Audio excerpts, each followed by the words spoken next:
Ngayong araw nga mga lods, magbibigay tayo ng gamot sa ating mga sisiw kasi nagkaroon sila ng sipon sa sobrang init ng panahon. Then, with feeding tayo kaya nabababad sa init yung kanilang pagkain, yun, nagkaroon ng mga sipon.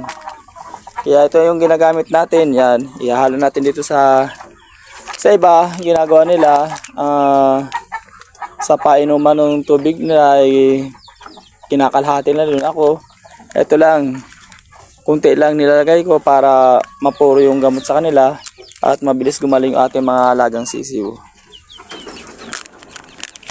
At ginagamit na rin natin sila ng ito, yung sirin, para mas marami yung nainom nilang gamot na binibigyan natin sa kanila.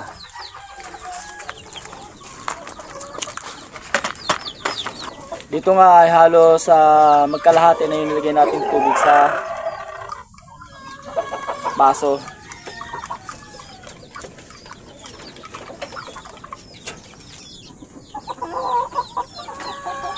Ito kung makikita nyo, halos wala na silang mga sipon. Pero tinutuloy-tuloy pa natin pagbigay sa nila para tuloy-tuloy yung pagaling nila. Diyan nga ay tinawag natin yung bunso natin para tulungan tayo kasi nahihirapan na tayo painom ng gamot sa ating mga sisiw kasi masyadong malilikot. Kaya naghanap tayo ng may hawak sa kanila.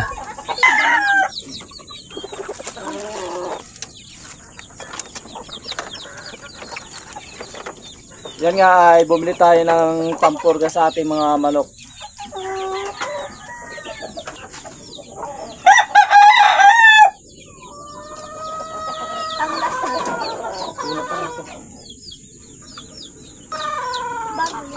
Mahal kasi na magbenta ni Manong yung pato, no? 400 isa.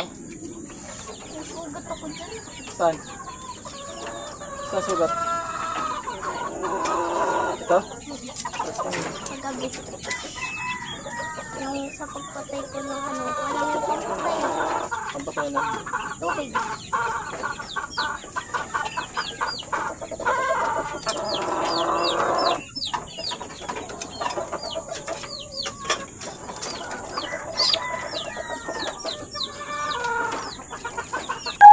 Yan nga ay sunod-sunod yung pagpapainom natin sa kanila. Mga 10 syringe ang inaano natin sa kanila, ibinibigay, kaya medyo matagal painumin yung ating mga alagang manok.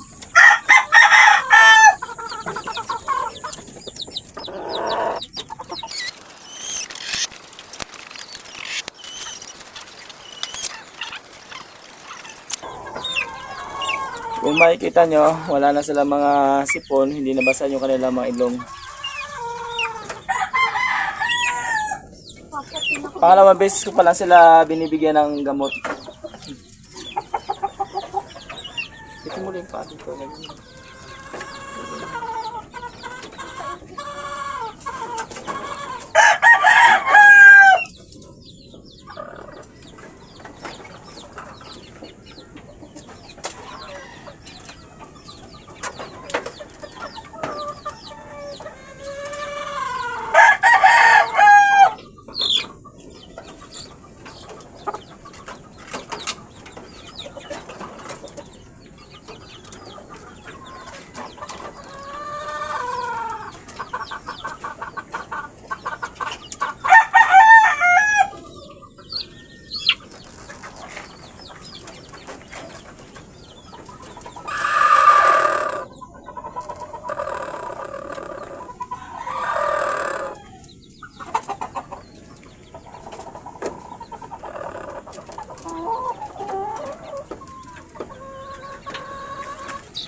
Kung makikita nyo, hindi pare-pare sila ang laki. Yung dalawa dito ay ganito na kalalaki at yung dalawang pinainom natin kanina ay medyo nabansot, lumit siya. Pero tingnan natin kung makakahabol sila sa paglaki nitong mga to.